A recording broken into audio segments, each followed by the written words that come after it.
Assalamu alaikum warahmatullah. It's me Foysal and welcome to my channel Freelancer Foysal.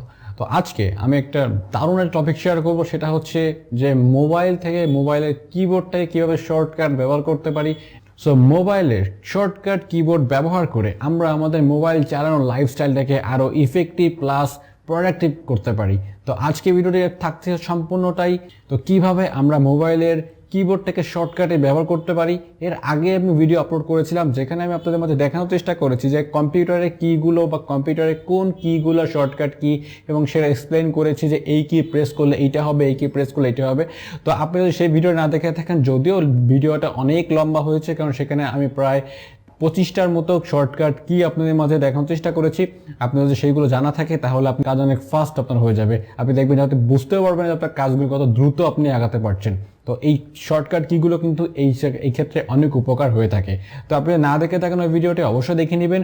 আর হ্যাঁ, আপনি যদি আমার চ্যানেলে একেবারে নতুন হয়ে থাকেন তাহলে আগে ঘুরে আসার অনুরোধ রইল আমার চ্যানেলটি। যদি ভালো লাগে তাহলে কি করবেন, তাহলে সাবস্ক্রাইব করবেন, আর যদি ভালো লাগে লাইক করবেন এই ভিডিওটি, আর মূল্য মতামত থেকে থাকলে কমেন্ট করে জানাবেন।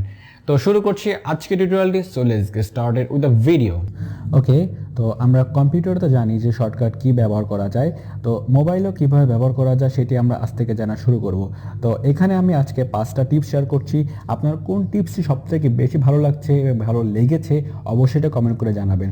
তো ফার্স্ট অফ অল আমরা কি করব, আমাদের যে নোটপ্যাডটি আমাদের ওপেন করব। তো আমি আমার যে নোটপ্যাড এখান থেকে ওপেন করে নিচ্ছি। তো এই যে কিবোর্ডটা, এই কিবোর্ডটা হচ্ছে প্রথমত আমি আপনাকে বলবো যে গুগল কিবোর্ড। তো এই গুগল কিবোর্ডটা ব্যবহার করে আমি সাধারণত কাজটা করছি। তো আমরা যদি একটু এখানে এই যে পৃথিবীর যে আইকনটা আছে এখানে যদি একটু ক্লিক করি, দেখতে পাচ্ছি এখানে গুগল কিবোর্ডের আইকন দেখতে পাচ্ছি, এবং এখানে কিছু আমি বাংলা এবং ইংলিশ ইউকে আমি এগুলো অ্যাড করে রেখেছি। তো যাই হোক, যদি যখন বাংলা প্রয়োজন হয় তখন বাংলা সিলেক্ট করে দিই, আর ইংলিশ লাগলে ইংলিশটা এখানে সিলেক্ট করা থাকে। তো এইটা যদি আপনি চান সেটা করতে পারেন, সেটা বাংলা ইংলিশ দুইটা সিলেক্ট করা থাকে, সমস্যা নেই। তো আজকে পর্ব হচ্ছে শুধুমাত্র যে শর্টকাট কিগুলো কীভাবে ব্যবহার করব, তাই না? তো আমরা প্রথম যেটা দেখব সেটা হচ্ছে অটো সিলেক্ট অ্যান্ড কাট। তো আমরা একটা টেক্সট নিয়ে আসবো এবং টেক্সটটাকে হচ্ছে কাটবো, অটো সিলেক্ট করে আমরা টেক্সটটা কেটে ফেলবো। তো সেটা আমরা কীভাবে করে দেখি। তো প্রথমত আমাদের টেক্সটটা হচ্ছে আমি লিখি, লেখার পরিবর্তন আমি এখানে কপি করা ছিল, আমি এখানে পেস্ট করে দিচ্ছি। আমরা কি করি সাধারণত যে কোনো টেক্সট কাটতে হলে আমরা যে আইকনটা আছে ক্রস আইকনে ক্লিক করে এভাবে কাটি। আপনি কি করবেন, এখানে আপনি এখানে একটু ট্রিক্স কাটাতে পারেন যে আপনার যে ক্রস আইকনটা, এই ক্রস আইকনটা চেপে ধরে মোবাইলের বাম দিকে, অর্থাৎ বাম দিকে আপনি টান দিবেন, চেপে ধরে বাম দিকে আঙ্গুল দিয়ে টান দিবেন, দেখবেন কি সম্পূর্ণ লাইনটা কেটে যাচ্ছে, ঠিক আছে? তো এইভাবে আমরা যে কোনো টেক্সট কাটতে পারি। তো এইটাই গেল এক। 2 নম্বর পয়েন্টে হচ্ছে আমরা যে কোনো লেখা আমরা ক্যাপিটালাইজ করতে পারি। যেমন দেখুন আমাদের যে হ্যালো কথাটা, তারপর আমি সবকিছু ছোটো হাতের করে রেখেছি এখানে ইফ বাদে। তো দেখতে পাচ্ছি হ্যালো, ভিউয়ার্সের ভিউ ছোটো হাতের, ওয়েলকামের ডাব্লিউ ছোটো হাতের, সব ছোটো হাতের। এখন আমি যদি এখানে বলি যে সব কয়টি আপনাকে এখানে যত লেখা আছে সব কয়টি লেখা প্রথমটা ওয়ার্ডটা ক্যাপিটাল করেন, তো আপনি কি করবেন, একটা একটা করে কাটবেন আর লিখবেন? অবশ্যই না। আপনি কি করবেন যে প্রথম লাইনটা করবেন। প্রথম লাইনটা করতে হলে আপনি এই লাইনটা প্রথমে ডাবল ক্লিক করে এই যে আইকন দেখতে পাচ্ছেন, বা এখানে যে নীল যে এখানে যে ডট বা যেটাই বলি না কেন, এটা দিয়ে টান দিয়ে আমরা এই যে লেখাটা প্রথম লাইনটা মার্ক করব। মার্ক করে আপনাদের কিবোর্ডের নিচে দেখতে পাচ্ছেন এখানে আপ অ্যারো সাইন, ঠিক আছে? আপ অ্যারো সাইনে যখন ক্লিক করবেন তো এই লাইনের দেখতে পাচ্ছি ভিউয়ার্সের ভিউ বড় হয়ে গিয়েছে, ওয়েলকামের ডাব্লিউ কিন্তু বড় হয়ে গেছে, টু কিন্তু বড় হাতের হয়ে গিয়েছে। কিন্তু একসাথে যদি আমরা দুইটা লাইন দিয়ে যদি করতে চাই সেক্ষেত্রে কিন্তু হয় না, সেক্ষেত্রে কাজ করে না। এইটা হচ্ছে এক লাইনের জন্য কাজ করবে। ওকে, আমরা 3 নাম্বার পয়েন্টে যাই, সেটা হচ্ছে টাচ প্যাড। তো আমাদের যে এখানে ইংলিশ লেখার দেখতে পাচ্ছি স্পেস বার, তো এইটা কিন্তু একটা টাচ প্যাড হিসেবে ব্যবহার করতে পারি। কীভাবে আমি আপনাকে বলি, ধরুন আপনি যে কোনো একটা টেক্সটের একটা অংশ থেকে আপনি লেখা স্টার্ট করতে চান বা ওই অংশটা কাটতে চাচ্ছেন।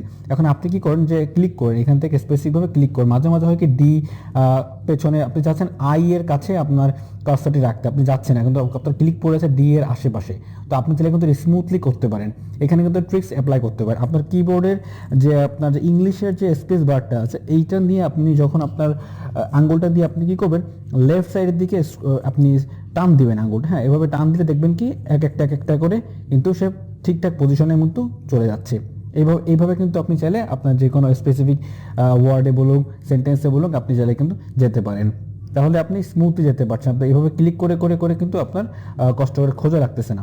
তো এইটা গেল আমাদের 3 নাম্বার। এখন 4 নাম্বার পয়েন্টে হচ্ছে, এখন ধরুন আমরা ইমেইল লিখবো, ইমেইলের লিখবো। ধরুন আমি এখানে ফয়সাল লিখছি, ঠিক আছে। ফয়সাল লিখে আবার কোথা থেকে দিই, দিয়ে হচ্ছে 1 2 3, এখানে দেখতে পাচ্ছি 1 2 3, এইখানটাতে প্রথমে ক্লিক করি, তারপরে যেখানে এখান থেকে দিই। আপনি চাইলে এখানে অন্য একটা সিস্টেম ব্যবহার করতে পারেন। এই যে ডট আইকন দেখতে পাচ্ছেন ইংলিশের পাশে যে ডট আইকনের উপর ক্লিক করে এইখানে সরাসরি একটু চেপে ধরবেন, চেপে ধরেই এখানে ক্লিক করে দেবেন, তাহলে অটোমেটিকলি একটা চলে আসবে। এখন অন্যান্য সাইনগুলো দেখতে পারবেন, এখানে অন্যান্য সাইনগুলো এখানে চলে আসছে একবারে। কিন্তু আপনি জাস্ট এখান থেকে হোল্ড করবেন, একটু হোল্ড করে দেন কোনটি আপনি নিয়ে যাচ্ছেন জাস্ট সিলেক্ট করে দিবেন, ঠিক আছে। এইভাবে সিলেক্ট করে দেবেন, হোল্ড করে ধরে রাখতে হবে, হোল্ড না করলে কিন্তু এখানে ছেড়ে দেবে ও, ঠিক আছে।